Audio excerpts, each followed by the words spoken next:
A paz do Senhor, meus queridos irmãos. Antes de assistir ao vídeo que você escolheu, eu tenho um recado aqui para você. Aqui na descrição você encontra o link para a minha livraria digital com todos os meus livros disponíveis para você adquirir e ler imediatamente. São estudos aprofundados sobre diversos temas da vida cristã. Clique agora e conheça toda a livraria digital do pastor Marco Feliciano. Que Deus te abençoe. Pastor Marcos Feliciano! Pentecostal que não faz barulho,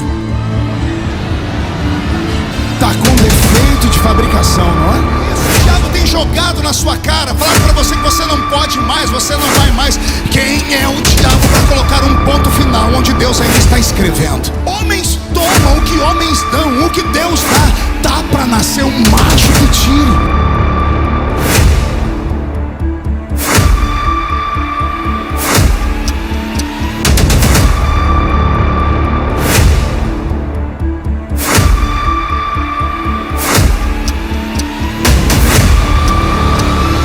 Os Samalates e Tobias que falaram que essa festa acabou, morreu, eu te repreendo em nome do Senhor Jesus, porque se ninguém pode falar, eu posso, porque eu nasci nessa tribuna, eu nasci aqui, eu sou prova de que Deus pega o menino do mato e coloca entre os príncipes da terra. Sai da frente, Satanás, estamos em guerra.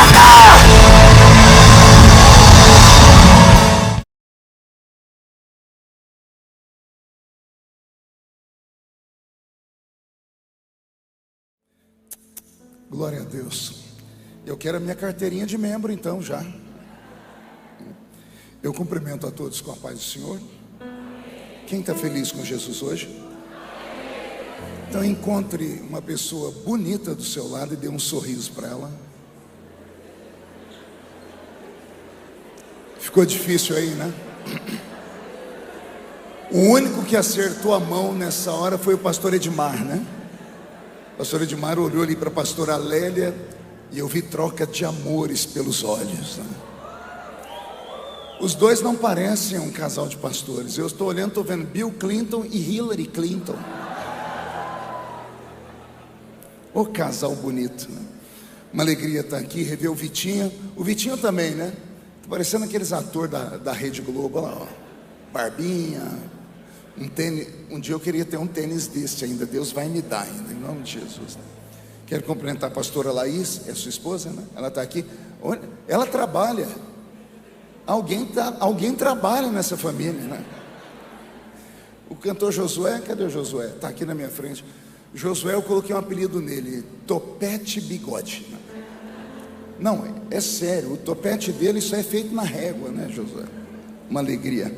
Pastor Albert, vocês conhecem o pastor Albert já? Vocês sabem qual é o sobrenome dele, não? Choquitão de Fogo. Quem conhece Choquito aí? Aquele chocolate da Nestlé. Pastor Júnior Trovão que colocou esse apelido nele. Aqui no meu WhatsApp não tem a foto dele, tem a foto de um Choquito. Pastor Júnior não me explicou ainda o porquê, viu, Albert? Albert é um grande amigo, Deus te abençoe. E está aqui conosco também o Brandão, que está ali no cantinho fazendo a segurança, porque todo mundo quer me bater, tá bravo.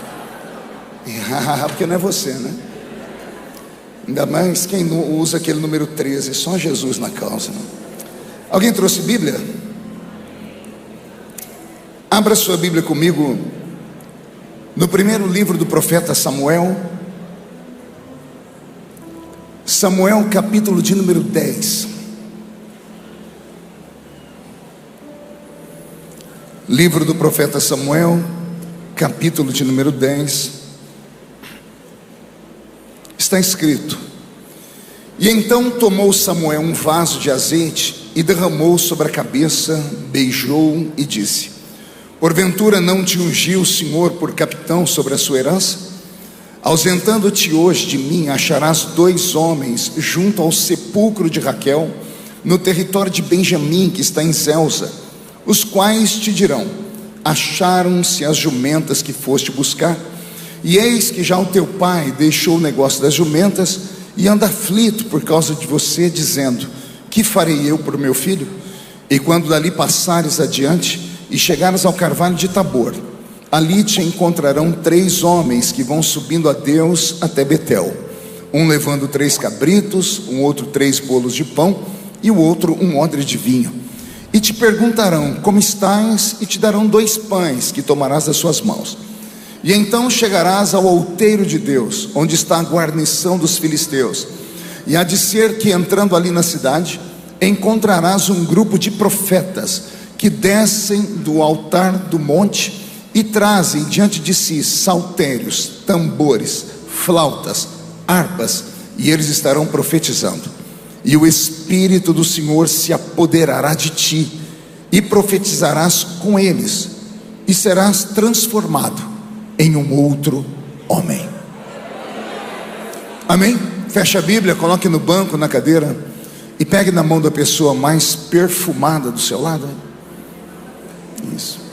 Bonito não deu certo, perfumado deve ter alguém. Ou você deve estar ruim demais, porque tem gente que nem para fazer isso presta, nem para pegar na mão da criatura que está do lado. Você acaba entregando a pessoa desse jeito. Isso, agora aperte a mão da criatura com carinho até ela falar aleluia. Pentecostal que não faz barulho. Está com defeito de fabricação, né? Vamos orar mais uma vez? Senhor, mais uma vez, nesta noite linda, nós estamos na sua presença, pedindo licença para sair do alpendre e entrarmos no santo dos santos. Vamos atravessar o átrio e o lugar santo, e eu quero conduzir a sua igreja nesta caminhada. Na medida que eu estiver pregando, o Senhor tem liberdade para curar, batizar com o Espírito Santo, libertar vidas, trazer a revelação aquilo que está em oculto e salvar as almas nesta noite. E antes que eu comece a pregar, eu lhe faço 2 pedidos.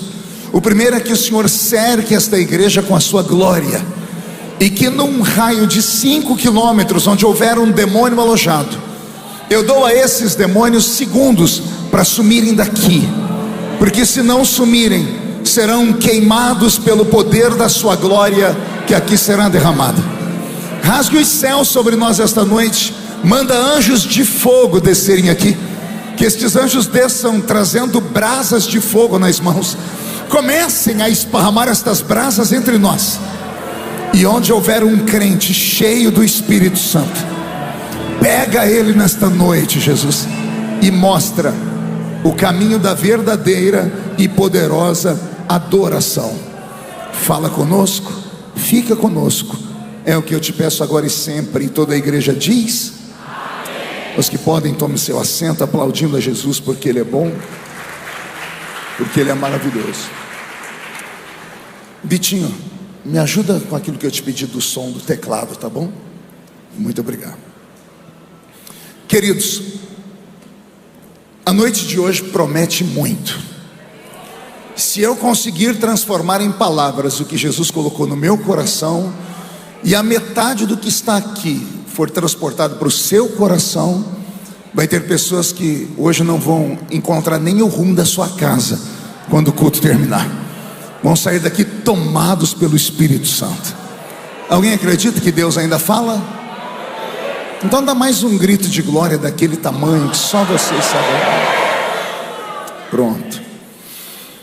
Eu li nesta noite o princípio de uma história que é uma das histórias mais lindas da nação judaica. A nação de Israel não nasceu para ter um reino monárquico, não nasceu para ser uma democracia. O reino deles sempre foi uma teocracia, ou seja, Deus é quem os governava. E por que Deus os governava? Porque a nação não nasceu da mente de um homem, nasceu na mente do próprio Deus. Foi Deus quem foi lá na Mesopotâmia antiga, entrou na cidade de Ur dos caldeus, encontrou ali Abrão e fez um desafio a esse homem. Primeiro Deus pediu para ele contar as estrelas do céu. Eu imagino que ele foi até obediente, deve ter iniciado, eu não sei até que número ele foi, até que então ele reclama: Senhor, não dá para contar as estrelas do céu. E Deus dizendo: assim também será a sua geração, incontável. Aí Deus aperta e fala para ele contar a areia da praia. E aí Abraão nem tem condições de ir. Ele fala: Senhor, se eu não consigo contar as estrelas, como é que eu vou contar a areia da praia? E o Senhor disse para ele: assim será o número dos seus descendentes. Então Deus dá a ele uma palavra de ordem: sai do meio da sua parentela, mas sai sem mapa, sai sem um GPS, sai sem saber para onde ir, só sai da sua tenda e do meio da sua parentela. Eu não sei qual foi o critério que Abraão usou. Vou para a esquerda, para a direita, para o leste, para o norte, para o sul. Eu sei que ele saiu sem saber para onde ir. Por isso ele recebe a nomenclatura de pai da fé. Ou seja, ele sai sem ver com os olhos humanos, mas acreditando que aquela voz que falava com ele tinha uma direção para ele. Então de Abraão vem Isaac, de Isaac vem Jacó, de Jacó os seus 12 filhos, a quem Deus transforma em tribos, dá crescimento, e aí nasce a nação de Israel. Então a nação de Israel não nasceu para ser uma nação comum, era uma nação teocrática, o governante era Deus. Estava indo tudo muito bem?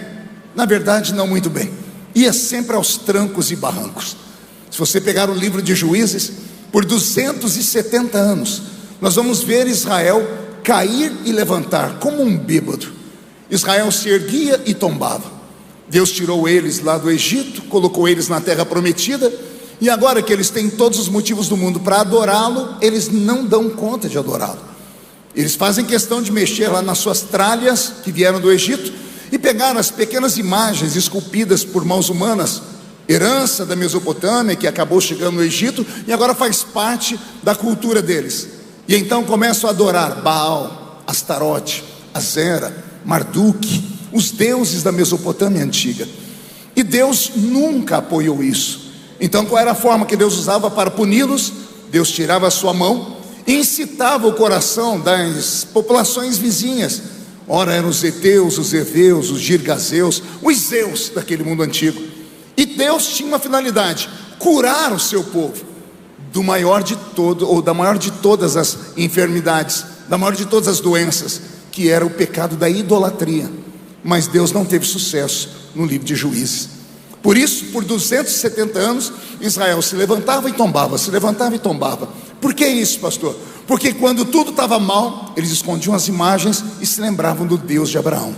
Aí eles choravam, clamavam, e Deus é pai, pai se compadece do filho. Deus vinha, libertava ele da mão dos inimigos, levantando juízes, homens e mulheres poderosos do Senhor. E quando tudo estava bem, ora eles indo lá e pegando as imagens dos ídolos de novo. Então eles eram capengas, caíam e se levantavam. Chegou então o tempo do último de todos os juízes, que foi o único homem no Velho Testamento que teve um ministério tríplice. O nome dele, Samuel. Samuel foi sacerdote, Samuel foi profeta e Samuel também foi juiz. Qual é a diferença entre um sacerdote e um profeta? Você se lembra? Eu sei que estou numa Assembleia de Deus aqui, os herdeiros da escolinha bíblica dominical, né? Vamos lá. O sacerdote era ungido por Deus para quê? O sacerdote era ungido para ouvir o povo, acender uma chama no altar, dar a Deus um sacrifício para chamar a atenção de Deus e falar a necessidade do povo. Para que era ungido o profeta? Na via contrária. O profeta ouvia as lamúrias, os desejos e os pedidos de Deus e transmitia para o povo. Olha que interessante, o sacerdote ouvia o povo e falava com Deus, o profeta ouvia Deus e falava com o povo. Por isso que de vez em quando tem um grave problema entre profeta e sacerdote, né? O sacerdote vai lá e diz: gente, vamos levantar um altar para o Senhor. Aí vem o profeta e diz: esse altar está desmantelado. Não é desse jeito, sempre, porque cada um tinha uma visão. E então Deus também ungia o rei. Deus ungia quem? E para que era ungido o rei? O rei era ungido para sustentar o povo, o sacerdote e o profeta. E como é que entra a unção do rei? Entra de uma maneira tortuosa. Eu até penso que Deus havia preparado para eles um tempo de monarquia, um tempo em que ele pegaria e entregaria as rédeas de Israel na mão de um ungido seu. Mas Israel fez de maneira horrível. Israel, eles anteciparam o parto, eles oprimiram o profeta Samuel. O profeta Samuel um dia chegou diante do altar do Senhor. Ele foi para falar uma coisa, ele não conseguia dizer o que era. Ele foi fazendo como um mineiro, comendo pelas beiradas, enrolando, até que Deus falou: eu sei o que você veio fazer aqui. Samuel tremeu. E Deus disse para ele: você veio aqui me falar que o povo não me quer mais como rei. E o profeta confirmou: é verdade, eles não te querem mais como rei. E o Senhor então disse a Samuel: fique você tranquilo, porque eles não rejeitaram você, eles rejeitaram a mim. Não rejeitaram a você que é o sacerdote, o profeta e o juiz deles. Eles rejeitaram a mim, o fundador dessa nação, o criador dessa nação, o sustentáculo dessa nação. Então volte ao povo e diga: se há um rei homem que eles querem, eles terão um rei homem, só que arquem com as consequências. E Samuel, no dia que ele foi falar com o povo, tem um discurso dele na Bíblia que é emocionante. E ele não guarda palavras na boca. Ele fala tudo o que vai acontecer pelos próximos anos, pelas próximas decênios. Ele vai dizer que o povo vai se perder, porque aquela nação não era uma nação comum. Se eles têm um rei homem, eles terão então o governante que eles esperam. Enfim, tudo o que Samuel falou se cumpriu. Mas Deus realizou o desejo do coração deles. De que forma? Dando a Israel o primeiro rei homem que eles tiveram. E o primeiro rei homem de Israel tem nome. O nome dele é Saul. Diga comigo: Saul. Queria ouvir o coral. 1, 2, 3. Saul. Interessante é saber como Deus chama Saul. Saul era filho de Quis. Quis era o pai de Saul. O pai de Saul era um fazendeiro bem sucedido. E Saul era um filhinho de papai. Não sei se aqui em Goiânia vocês conhecem essa expressão. Filhinho de papai, filhinho de fazendeiro. Aliás, eu estou na terra dos fazendeiros, né? Então o que mais tem aqui é filhinho de papai na cidade. Vocês sabem do que eu estou falando. O filhinho de papai, chamado Saul, além de ser filho de um homem rico, nasceu com algumas prerrogativas que nem todos tinham. Nasceu alto demais e nasceu bonito demais da conta. A Bíblia Sagrada diz que do ombro para cima ele era o mais alto entre as 12 tribos, ou seja, tinha destaque, ele tinha personalidade, ele tinha porte, ele era bonito e alto. Então Israel teria exatamente o que eles queriam: um rei que se destacasse. Então Deus procurou na nação toda e achou Saul. Só que quem era Saul? Um filhinho de papai. O que é que o filhinho de papai fazia? Acordava, comia, azarava as garotas, depois comia de novo, depois ia para o banheiro, depois passeava, depois dormia, e fazia isso todos os dias, porque era filho de um fazendeiro, era filho de um homem rico, não tinha responsabilidade nenhuma. É interessante que quando Deus resolve chamar Saul, Deus cria situações, e olha a situação que Deus criou. A Bíblia diz que Quis acordou um dia de manhã e na mesa do café veio um empregado dele falar assim: olha, o senhor tinha umas jumentas que o senhor gostava, e as jumentas se perderam. O dia que eu li essa história, e por isso ela chamou a minha atenção, porque eu sou neto de um amansador de burro, de um amansador de jumento, e o meu avô vivia reclamando, dizendo assim: ó, pense num animal lento, pense num animal que quando empaca, só fogo para tirar ele do lugar. Era o tal do jumento. E aí eu fiquei imaginando, como é que alguém pode perder uma jumenta? Se você tiver um cavalo alazão, tudo bem, um manga larga marchador, um cavalo desses árabes, um cavalo daqueles lá do Texas, dos Estados Unidos, um cavalo selvagem, tudo bem, ninguém consegue segurar o bicho. Mas como é que alguém perde uma jumenta? Não dá para perder uma jumenta. Eu imagino o pai de Saul olhando para o empregado dizendo assim: então quer dizer que eu perdi minhas jumentas? Perdeu suas jumentas. Quem é que chega na hora do café? Saul, o filhinho de papai. Lá vem ele olhando o que tem para comer, se coçando todo, acordando 10 horas da manhã, 11 horas. Ele começa a comer e o pai olhando para ele, olhando para o empregado, olhando para ele, olhando para o empregado. Olha o que Quis fez. Saul, sim meu pai, vou te dar um emprego hoje. O que é que o senhor quer que eu faça? Você vai procurar as jumentas que eu perdi. Um trabalho fácil, meu filho. A jumenta não pode ter ido longe, porque ninguém perde jumenta, eu sou o único, fui marcado pela história. Então você vai procurar as jumentas do seu pai, tá bom? E o menino diz: deixa comigo. O pai olhou para ele e não confiou. Saul, você vai procurar as jumentas? Vou. Então você não vai sozinho, meu filho, porque eu vou chamar um capataz meu aqui. O pai, não acreditando que ele teria capacidade de pegar um jumento que não é violento, que não sai correndo, mandou um empregado, alguém que tinha habilidade para ir com ele. A Bíblia Sagrada diz que Saul foi e ele levou consigo um saco de pão. Um saco do quê? Ele só pensou no bucho dele. É um filhinho de papai que só come e dorme.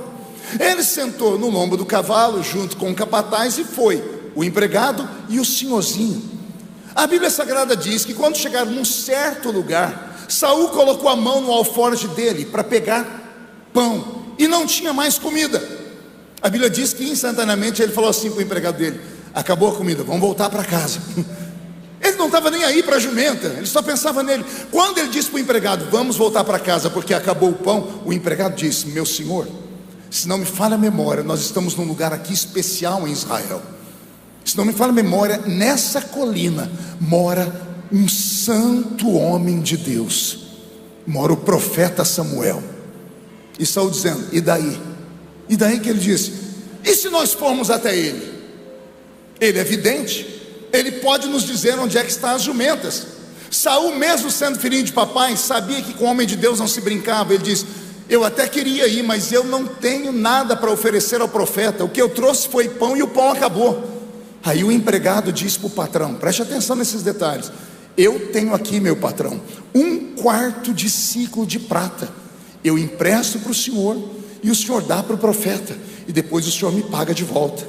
1/4 de ciclo de prata cabia aqui na palma da mão. Saul pegou emprestado do empregado. Procuraram a casa do profeta Samuel e acharam. Amarraram os cavalos, ele apeia do cavalo. Quando vai chegando perto da porta do profeta, a porta se abre. Antes dele bater a porta se abre, o profeta dá um passo e diz: eu estava te esperando aqui. 4 crentes entenderam. Eu vou falar de novo para ver se todo mundo entende. Ele saiu para procurar jumenta, ele foi para um lugar que ele não conhecia. O empregado dele aqui falou: aqui tem a casa de um profeta, quem sabe a gente vai lá e ele pode contar para nós. Ele não tinha nada para dar ao profeta, ele pediu emprestado, ele tomou. Quando ele chegou na porta, antes de bater na porta, a porta abriu e o profeta disse: eu estava te esperando aqui. Na mente de Saul, ele saiu de casa para procurar jumenta, mas Deus tinha uma outra coisa para ele naquele dia. Eu já vou começar a explicar para ver se os goianos se animam aqui. Eu não sei o que você veio fazer aqui hoje. Ninguém vem na igreja quando está tudo bem, a não ser os igrejeiros mesmo. A grande maioria só vem quando tem um agitador de águas, porque na expectativa de que um profeta fale com a gente. Outros vêm porque talvez não tenha um lugar melhor para ir, mas a grande maioria só vem quando perde alguma coisa na vida. Eu não sei qual foi a pecinha que você perdeu do quebra-cabeça da sua vida. Se foi a saúde, se foi a sua vida emocional, se foi o seu emprego, porque são essas coisas que traz a gente para a igreja. E eu estou aqui para te falar em nome de Jesus, que tudo isso que você veio procurar não se compara ao que você vai encontrar aqui nessa noite.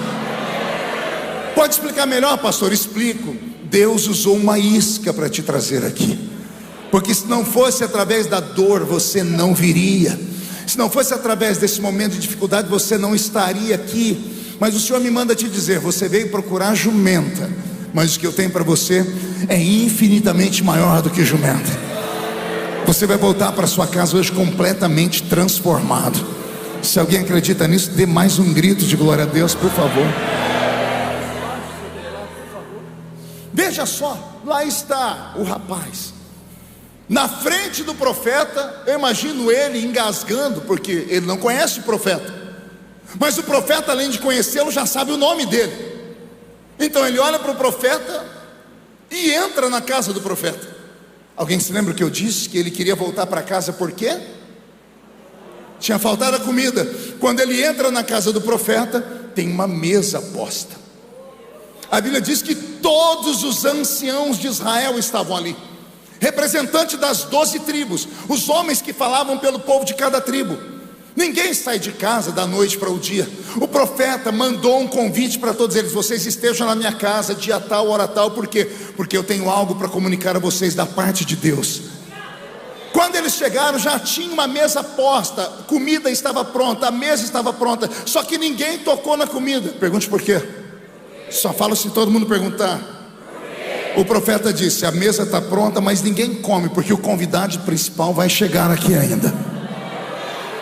Só que na verdade o convidado não foi convidado por Samuel, ele foi encaminhado para aquele lugar pelo próprio Deus. É assim que Deus faz quando Ele tem uma obra na vida de uma pessoa. Ele cria situações.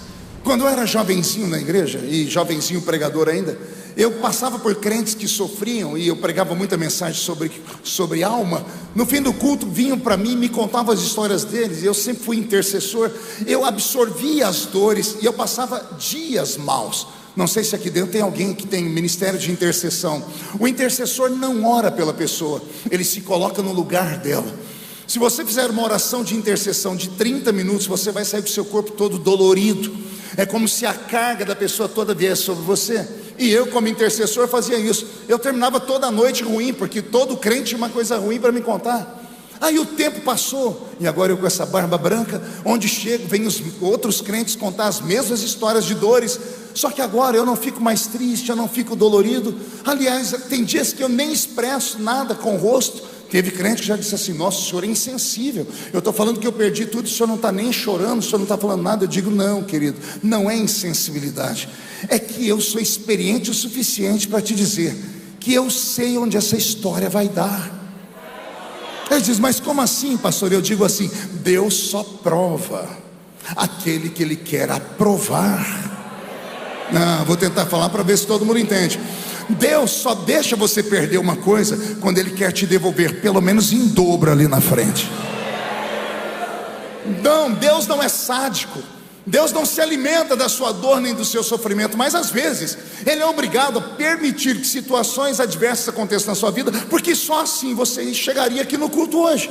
Se você estivesse com a sua vida completamente perfeita, a grande maioria estaria em casa agora, assistindo uma série da Netflix, comendo lá um caldo, porque Goiânia tem o melhor caldo do Brasil, comendo o tal do piqui, que até hoje eu não entendo o que vocês têm na cabeça de comer esse negócio, mas cada um.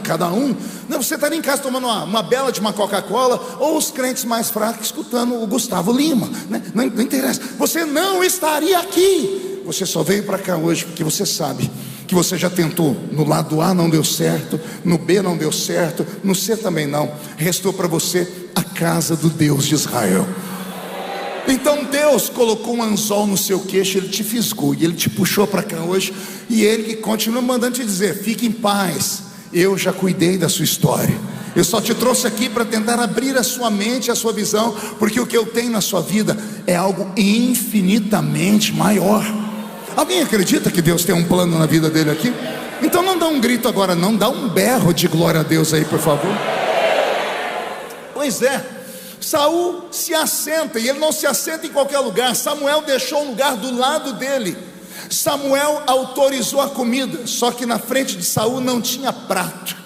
Como assim, pastor? Ele autorizou os outros anciãos a comerem, mas na hora de Saul comer, a Bíblia diz que Samuel, pode ler depois, 3 capítulos antes e 3 depois, você vai ver essa história. Samuel chamou o copeiro, ou o cozinheiro, alguém que estava servindo a mesa, ou o garçom, eu não sei quem era, ele disse: pegue agora a minha porção, a comida do profeta, e reparte ela em 2. Por quê, profeta? Porque Saul não comerá como os outros. Ele vai comer da mesma comida que eu como. Vou falar de novo para ver se a palavra entra aí dentro. Ele não é mais comum. Ele não vai comer mais a comida normal. Ele vai comer da comida do profeta. Eu fui escolhido por Deus. O profeta Samuel estava dizendo: ele está sendo escolhido por Deus também. A minha comida, quem me entrega não são os senhores, quem me entrega é o próprio Deus. Assim como o sacerdote comia daquilo que Deus mandava para ele, o profeta também comia daquilo que Deus mandava para ele. Deus estava dizendo: Saul, você não depende mais de homens a partir de agora. A partir de agora você vai depender de Deus como eu dependo. E assim como eu como das revelações do Senhor, você também poderá caminhar no mesmo caminho e não depender mais da horizontal, e depender a partir de agora só da vertical. Eu imagino o clima na mesa. É um menino, é um garoto, é bonito, é alto, mas é um menino, é um garoto. Não tem habilidade com governança, não tem habilidade espiritual nenhuma, mas o Senhor o escolheu. Pastor, mais, não tem mais nem menos. Quando Deus escolhe, está escolhido e ponto final. O dono da casa diz que é Ele. Se o dono da casa diz que é Ele, quem é você ou quem sou eu para falar que não é? Do que o senhor está falando, pastor? Eu estou falando daquele pré-julgamento que a maioria dos crentes tem. Quando vê alguém pregar ou cantar, ou quando vê Deus destacar alguém, as pessoas fazem questão hoje de entrar no Google para descobrir a vida da pessoa. E a internet hoje destrói a vida de qualquer um. Aí as pessoas, ao invés de comerem daquilo que vem da pessoa, começam a dizer: não, mas ele não pode, ela não pode. Olha, aconteceu isso, aconteceu aquilo outro. Aí Deus é obrigado a falar assim: ô queridinho, quem manda nessa jossa que ainda sou eu. E eu escolho quem eu quero, não é quem você quer. Vou dar um exemplo prático. Lá no capítulo 9 do livro de Atos dos Apóstolos, tem um que Deus escolhe. Deus escolhe ele e deixa ele cego. Aí Deus vai lá na casa de um profeta e diz assim para ele: Ananias, anota o endereço, rua chamada Formosa. Tem um homem lá que você vai ungir agora para o meu ministério. Imagina Ananias dizendo: mas Senhor, quem unge para o ministério é o pastor presidente lá da igreja de Jerusalém, é Pedro. Eu sou só um profeta, mas quem manda é Deus. Ele obedeceu. Eu imagino ele pegando o chifre de azeite, a pastinha de pastor, a credencial da convenção, ele botando a mão na porta. Quando ele abre a porta, ao invés de ir embora para ungir quem Deus mandou, ele resolve falar assim: Senhor, qual é o nome do homem que eu vou ungir mesmo? Aí Deus, todo feliz, diz assim: o nome dele é Saul de Tarsite. Vocês conhecem ele como Saulo de Tarso.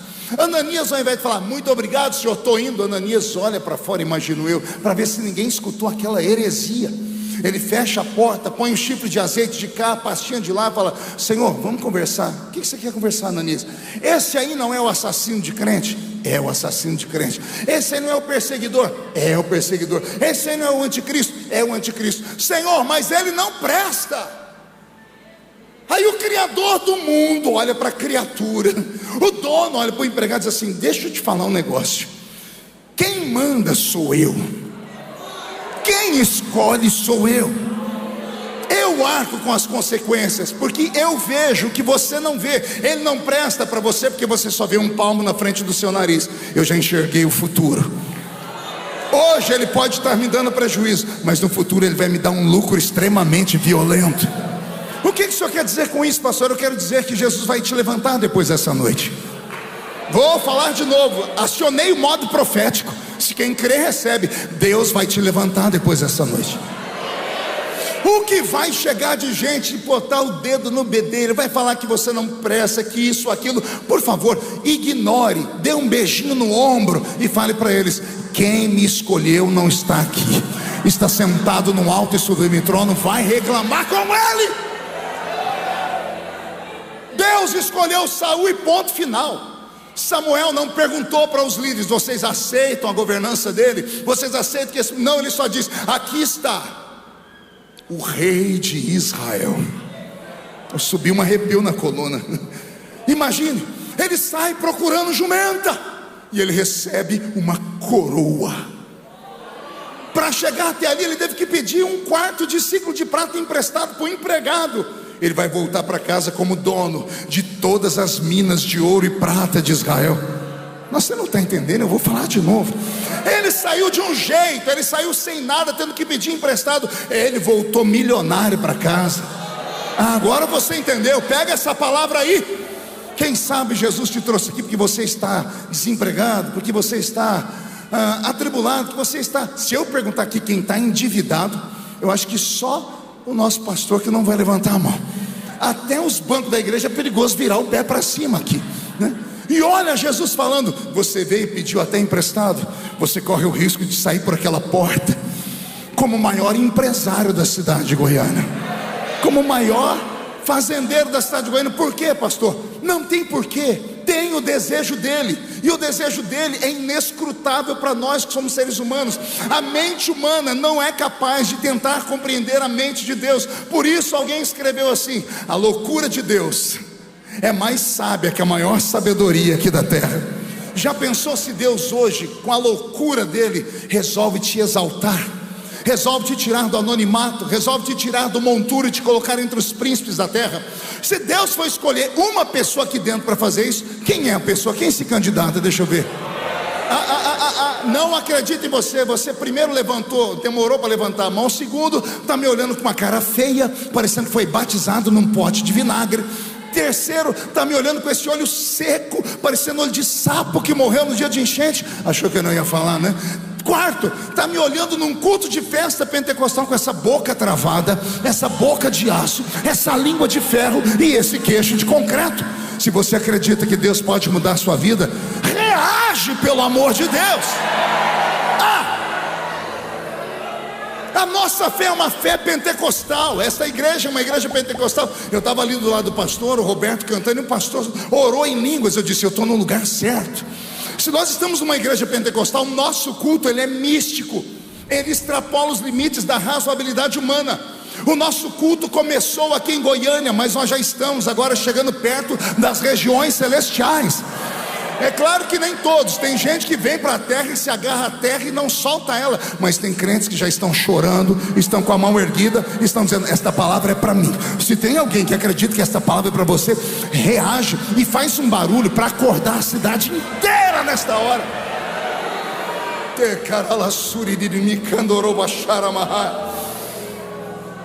Ele comeu da comida do profeta. Ele foi ungido naquela mesa como o rei de Israel. E agora ele vai sair. Eu imagino que ele está desnorteado. Imagine, você sai de casa procurando jumenta, o filhinho de papai. Você sai de casa um menino buchudo, um menino solteiro que só quer saber de azaração, só sabe comer e dormir. De repente vem Deus e diz assim, você agora vai governar o meu povo. Não, você não é chefe de uma tribo, você vai ser chefe de uma nação inteira. E Deus não perguntou se ele tinha capacidade, Deus não perguntou se ele tinha talento. Deus disse, é você e ponto final.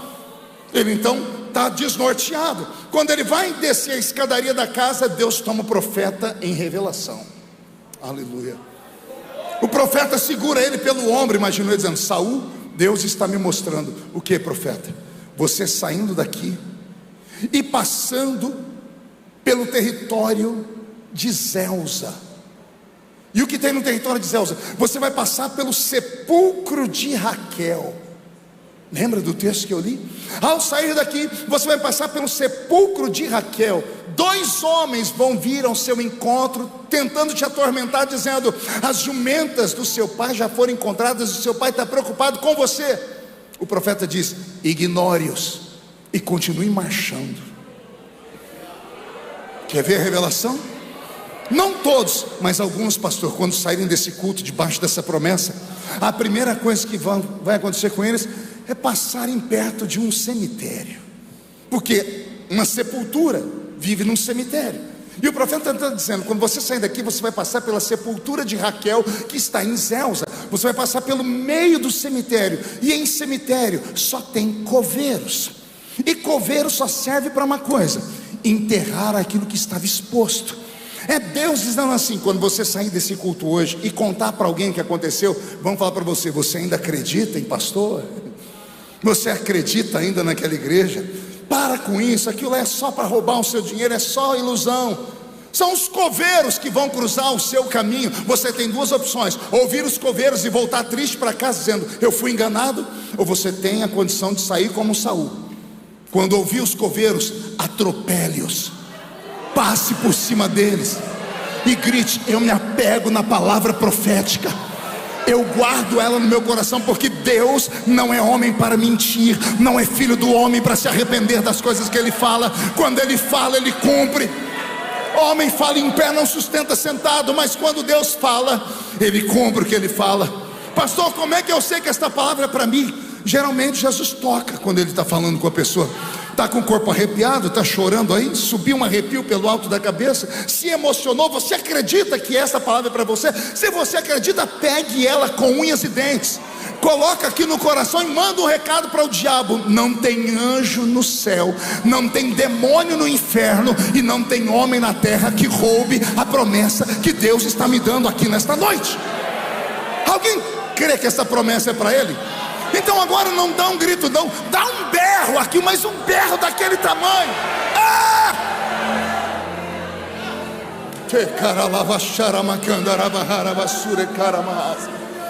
Deus fala assim. Eu imagino os olhos de Saul se arregalando. Tem mais alguma coisa, profeta? O profeta diz, tem. Deus está me mostrando na frente do cemitério. E o que tem à frente do cemitério? Quando você vencer os coveiros, você vai encontrar um grupo de homens que tem pão na mão. Eles vão te dar esse pão, e você vai guardá-los para levar para casa.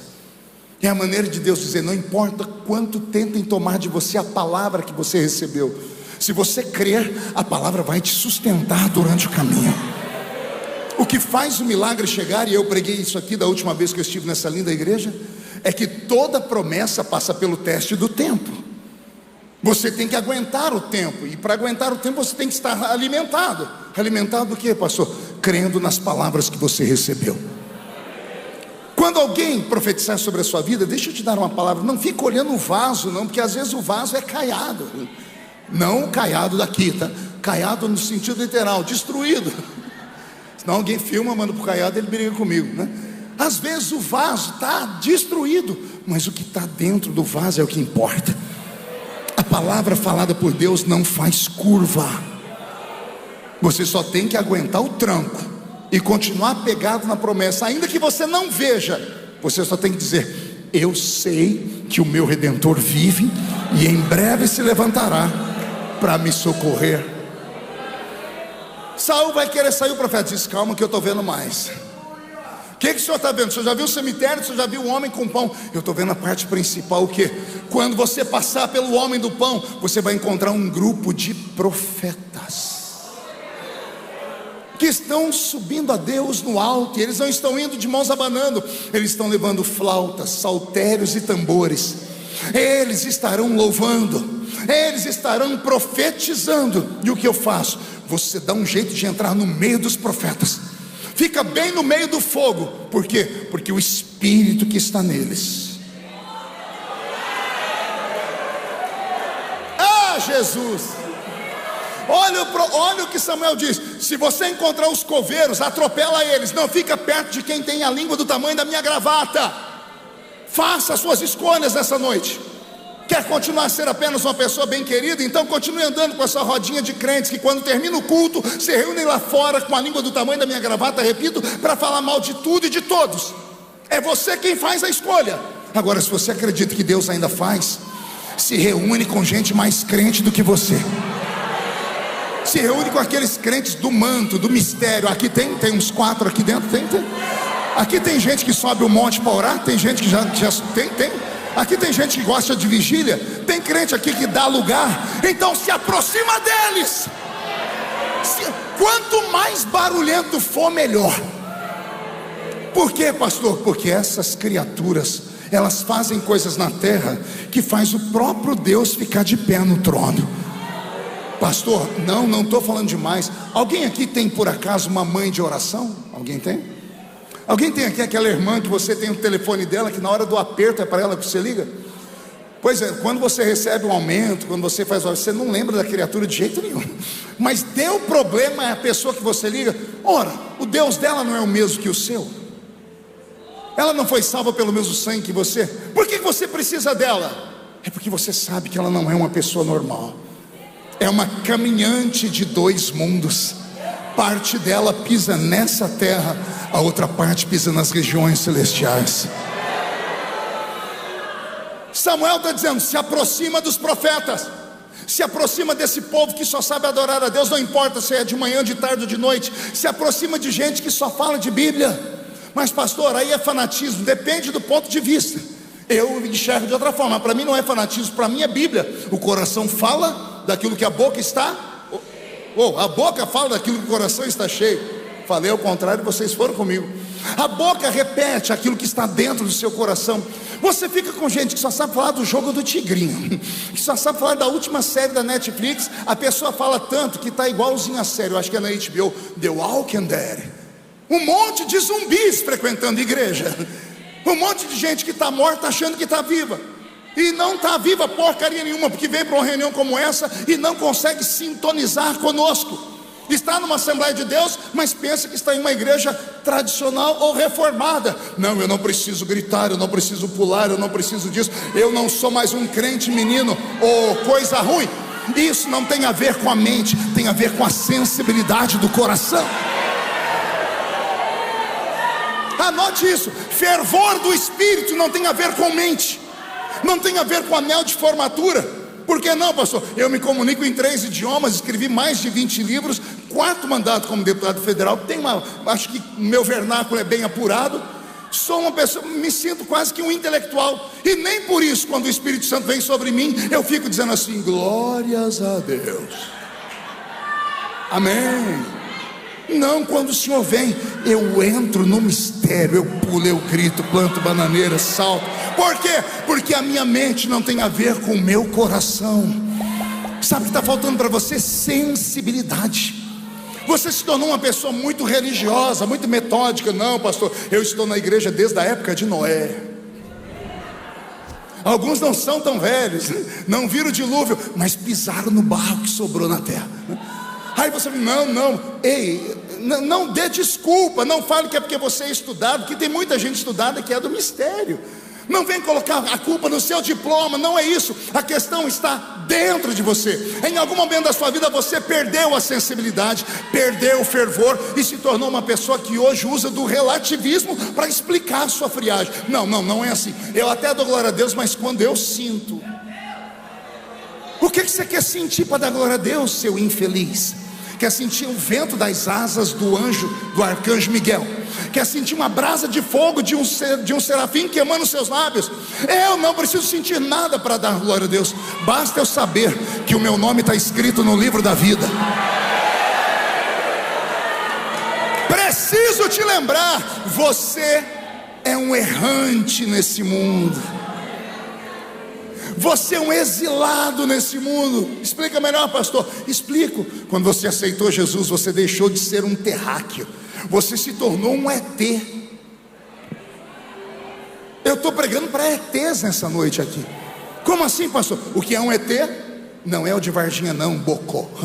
Não é o verde, não é aqueles que estão na internet. ET é um extraterrestre. O que é um extraterrestre? É quem não é da terra. Eu entreguei minha vida para Jesus, me tornei um habitante do céu. E se eu sou um habitante do céu, por que é que eu me preocupo com aquilo que as pessoas vão falar de mim? As favas com quem fala de mim. Quem fala de você não paga suas contas, não te visita quando você está doente. Mas aquele que movimenta no meio da igreja, aquele que acende a chama dos castiçais, esse pode te transformar de caçador de jumenta em rei de uma nação inteira. Se alguém acredita, dá mais um grito para acordar o irmão que está do seu lado aí. Estou ficando possuído aqui. Estou sentindo o céu aqui dentro, é sério. O Senhor escolheu este dia para dizer a você: eu mudo a sua vida hoje. Não será amanhã, não será daqui a pouco. O Senhor quer mudar a sua vida agora. Mas para Deus mudar a sua vida agora, você tem que voltar pelo menos a sentir aquilo que você sentia quando era um crente novo. A fome da presença dEle e o desejo de agradecê-lo por tudo aquilo que Ele já fez na sua vida. O problema é que com o passar do tempo você só se preocupa com aquilo que Ele tem para te dar, e você esquece aquilo que Ele já te deu. O Senhor já te deu perdão de pecados, Ele já te encheu do Espírito Santo, você já recebeu o batismo com o Espírito Santo. E aí você vem aqui como um mendigo pedir de esmola, senta nesses bancos, cruza as pernas, cruza os braços, põe essa desgraça desse chiclete na boca e fica assim o culto inteiro. Você acredita que ali atrás teve um rapaz que fez uma bolinha enquanto eu estava pregando? E, pum! As pessoas perguntam por que eu prego contra o chiclete. É simples. Imagina se numa hora dessa Jesus resolve te renovar. Você com o chicletão na boca, você resolve dar um glória a Deus e falar em línguas, o chiclete voa no cabelo da irmã que está na sua frente. Aí a irmã põe a mão e descobre. Pense no inferno que vai acontecer na sua vida. Então eu estou te dando um livramento aqui. Não basta vir para a igreja e ficar filosofando o culto inteiro. To be or not to be, that's the question. Será que eu sou arminiano? Será que no céu vai ter lágrimas e choro? Oh, criatura, aproveita a presença. Bebe desta fonte. Recebe esta palavra. Pastor, mas e se não for para mim? Faz ela ser sua. Faz ela ser sua. De que jeito? Chame a atenção de Deus. Como, pastor? Sei lá, pula, grita, planta bananeira, sai correndo, bate a cabeça na parede. Imagine se as pessoas que estão aqui dentro vão te olhar, você chamar a atenção da gente, que somos seres humanos. Imagina aquele que criou os céus e a terra. O Senhor quer te dar um renovo violento, mas Ele exige de você no mínimo uma adoração extravagante. Tem coragem? Você vai encontrar um grupo de profetas que descem do alto e eles estarão cantando, louvando. E o que eu faço? Entra no meio deles. E o que eu faço? Comece a cantar com eles. Comece a buscar a face de Deus com eles. Porque o que vai acontecer comigo? E há de ser que o Espírito de Deus se apossará de ti. Vou falar de novo. O Espírito de Deus se apossará de ti.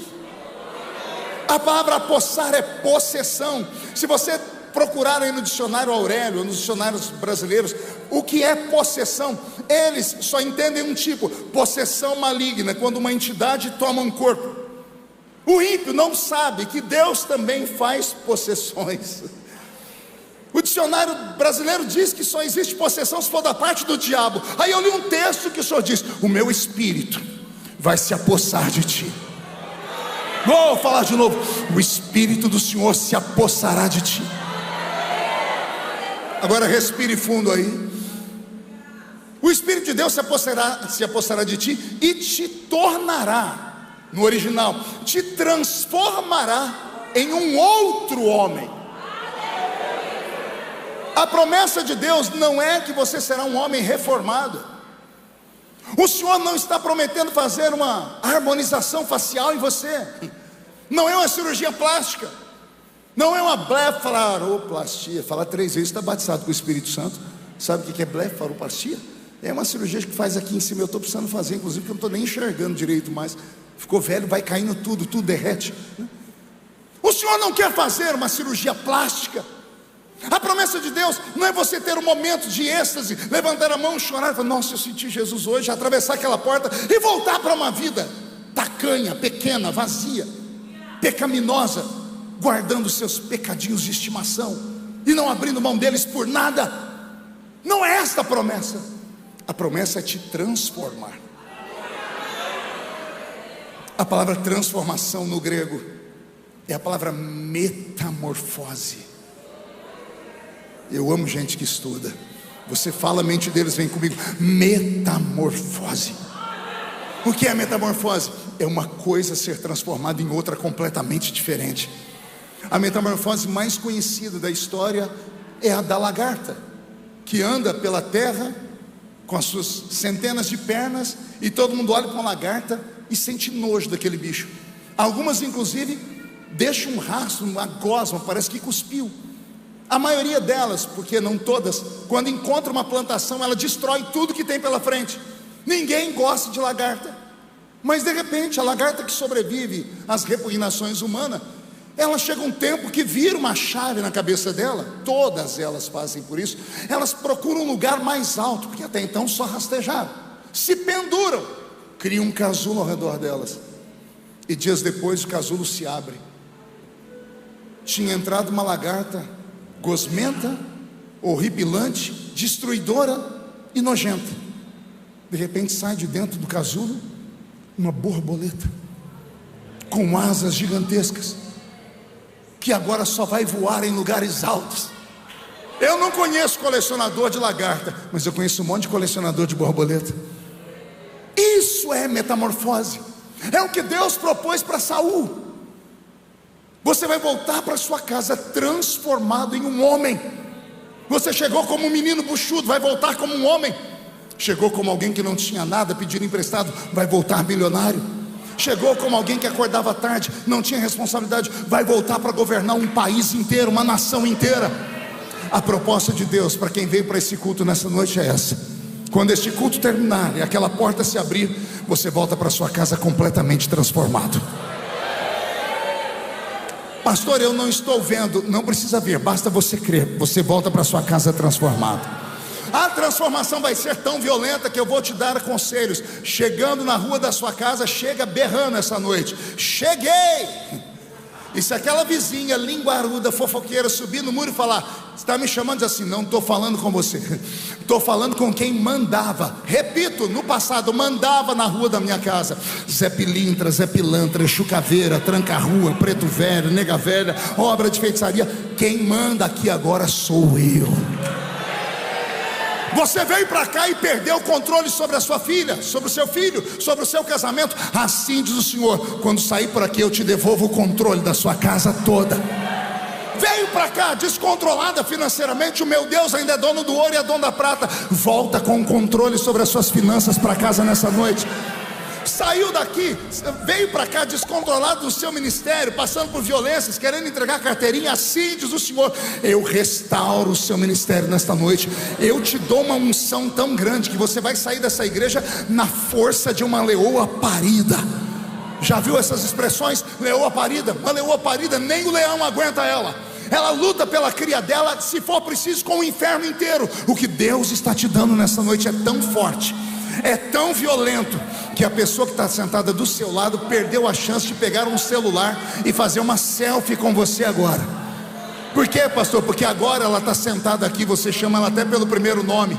Daqui a alguns meses, estou profetizando, daqui a algumas semanas, alguns anos, você vai chamar essa pessoa de doutor, de doutora, de excelência, de senhora, o maior escritor de Goiânia, a música mais regravada da história. Por quê, pastor? Porque Deus não fala com quem está ausente, Ele só fala com quem está presente. Ele me trouxe aqui só para te dizer: eu vou transformar a sua vida nessa noite.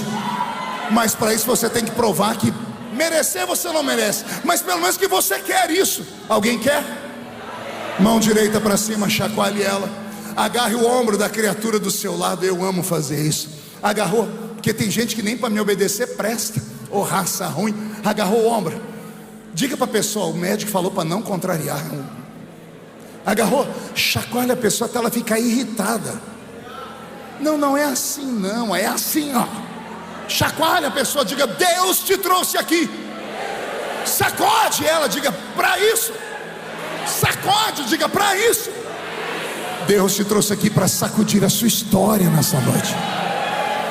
Deus vai sacudir o seu casamento, Deus vai sacudir os seus filhos, Deus vai sacudir o seu ministério, Deus vai sacudir a sua empresa, Deus vai sacudir o seu escritório, Deus vai sacudir o seu salão de beleza, Deus vai sacudir a sua mente, Deus vai sacudir essa igreja, Deus vai sacudir o estado de Goiás inteiro. Se alguém crê nisso, reage, pelo amor de Deus.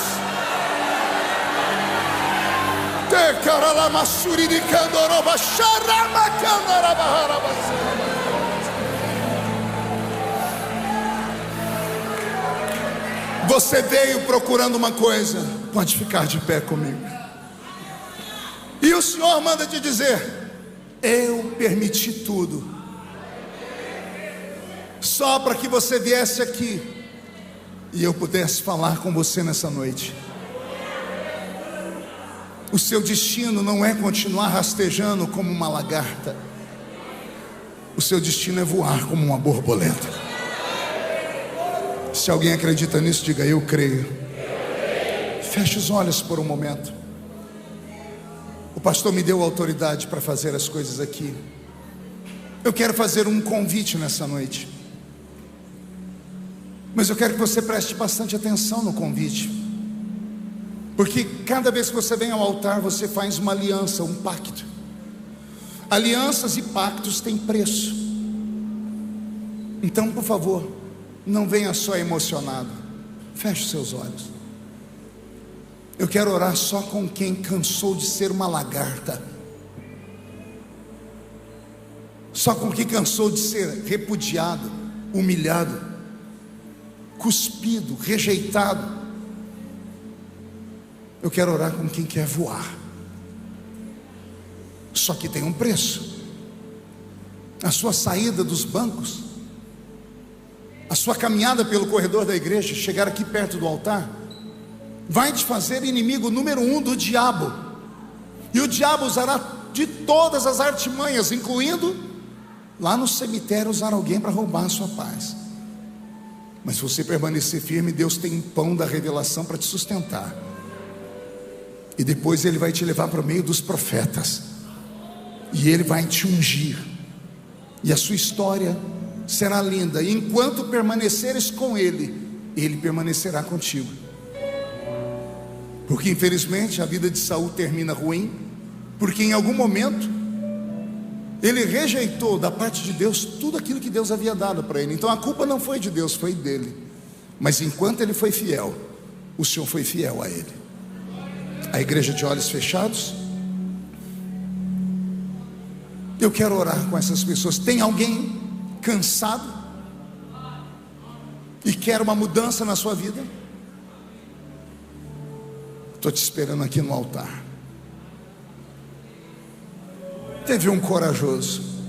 Eu não estou chamando ninguém para aceitar Jesus agora não. O pessoal da equipe já está aqui. Eu estou chamando quem quer mudança. Estou falando com você que é crente há anos, com você que é ministro, que é pastor, que é pastora, que está na igreja cansado, entra em culto vazio, sai oco daqui. Você vem em busca de algo e não recebe esse algo nunca. Sua vida é enxugar gelo. Se esparrame aqui pelos flancos, pelo lado esquerdo, lado direito, para que caiba bastante gente. Isso. Chegue mais perto do altar para caber mais pessoas. Feche os olhos. Teramassuri de Candoro Narabacandara Maharabas.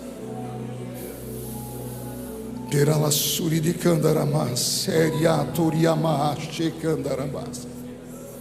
Isso, pode chorar. Mas se ficar com a boca aberta, melhora mais ainda. Agora é hora de gritar. Vai, Ana! Grita no altar. E se alguém achar que você está bêbado, dá de ombros. Porque todo mundo sabe que você quer é gerar um filho.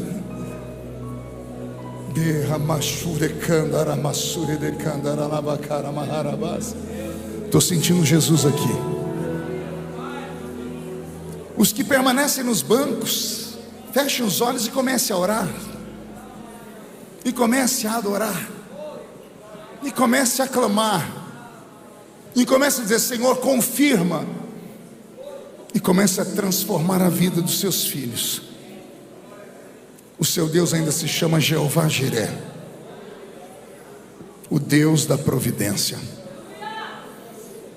Senhor, eu oro nesse momento para que o grande Deus de Israel, o Deus que nós professamos, a quem nós adoramos nessa noite, a quem nós clamamos, comece a se manifestar no nosso meio,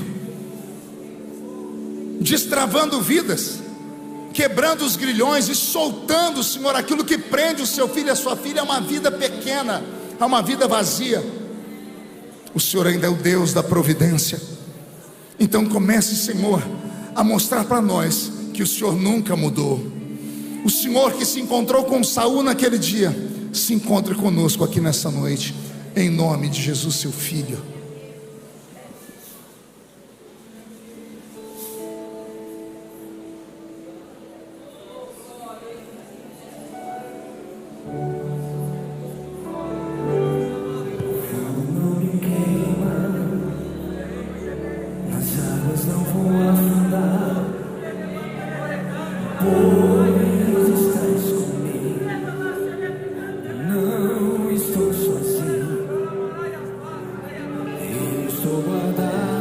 Estou ouvindo clamores.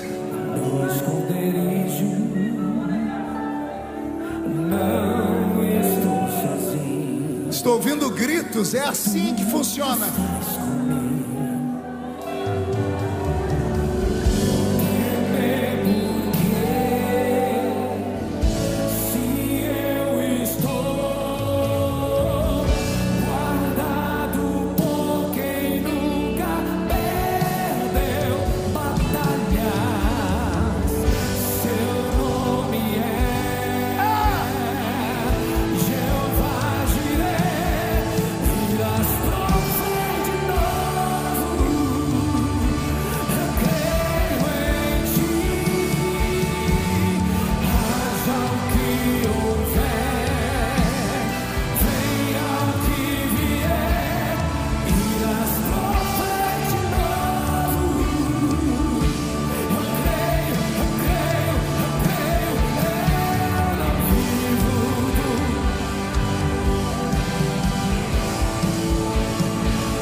força desse louvor, meu Pai, na intensidade desta oração.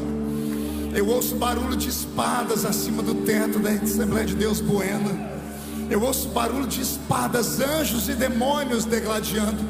Eu já sei de quem é a vitória, Senhor. A vitória dos seus filhos que estão quebrando o arco, cortando a lança, estão gritando, estão chorando, estão implorando, estão batendo os pés no chão, estão guerreando com o invisível. Senhor, vai haver uma mudança, vai haver uma transformação, vai haver uma metamorfose. Amanhã, quando o dia amanhecer, os seus filhos terão testemunhos para contar. Esse final de semana será o melhor final de semana que eles já tiveram na história desse ano. Testemunhos serão contados via telefone, pela internet, no púlpito das igrejas. Se é verdade o que eu estou falando, onde houver alguém, Senhor, que o Senhor está escolhendo, levantando, erguendo para um tempo novo, enche eles do Espírito Santo. Renova, Senhor. Senhor, eu queria ouvir um coral de línguas estranhas aqui nesse lugar. Senhor, o Senhor ainda é o Deus que pode fazer a igreja navegar no oceano do seu Espírito. Senhor, nos ajude a navegar na sua presença. Espírito, Espírito, e desce cá. Vai, assembleiano raiz, reage.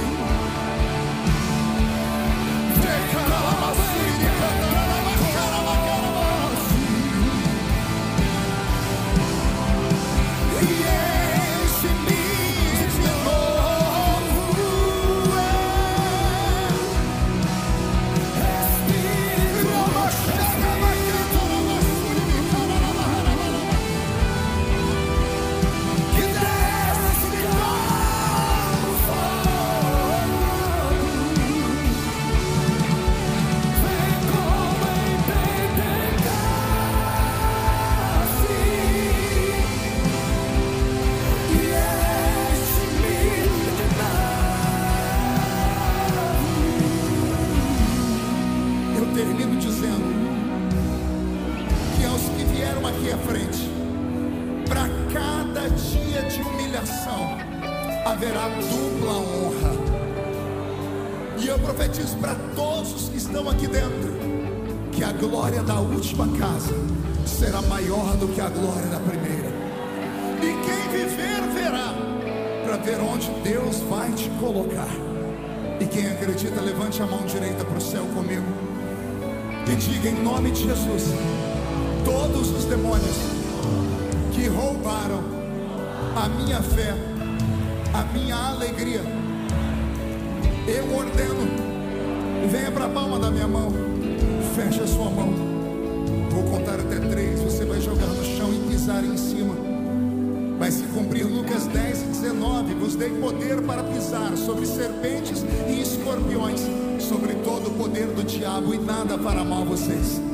E depois que pisarmos, nós vamos abraçar umas 2 pessoas e vamos dizer para eles: Deus está transformando a minha vida nessa noite. 1, você nunca mais será o mesmo. 1,5, sua família sentirá orgulho de você de novo. 2, quem viver verá, para ver o que Deus fará na sua vida por esses dias. 2,5, esta linda igreja será conhecida como a igreja dos guerreiros.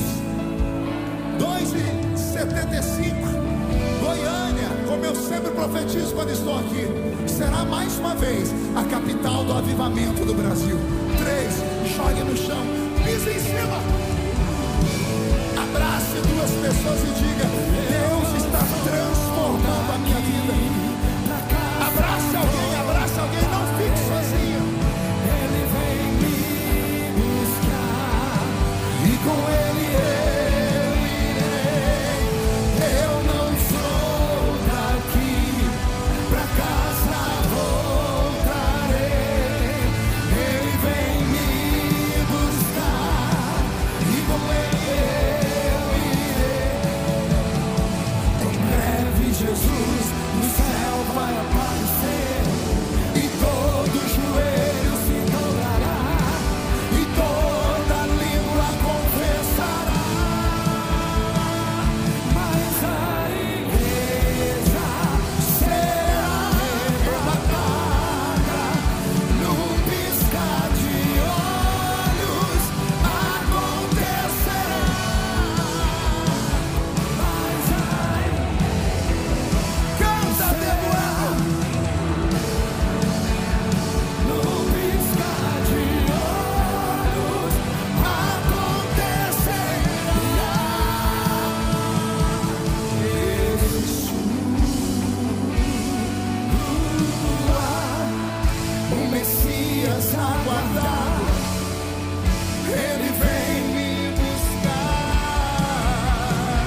guardado, Ele vem me buscar.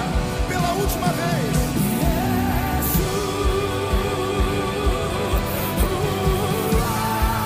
o Messias aguardado, Ele vem me buscar. Em breve Jesus no céu vai aparecer, e todo joelho se dobrará, e toda língua confessará. Mas a igreja, esta é a igreja do arrebatamento, acontecerá. Mas a igreja será arrebatada.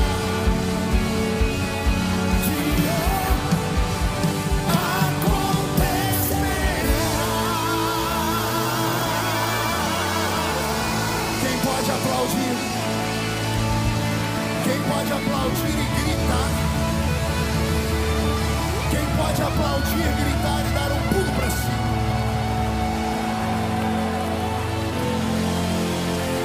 Sai da frente, Satanás!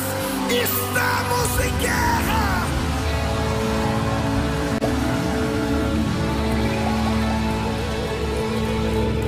Amém. Murche a barriga e estufe o peito. Olhe nos olhos da criatura que está do seu lado. Se o olho dela não estiver vermelho, enfie o dedo no olho dela. Diga: você entendeu? Diga: não é cirurgia plástica, é transformação. Só quem está disposto a essa promessa pode ir voltando para o seu lugar, marchando firme, dando glória a Deus. Glória a Jesus. Deus abençoe. Aleluia. Estou sentindo Jesus aqui ainda. Bora fazer uma vigília aqui? Ó que eu encaro, hein?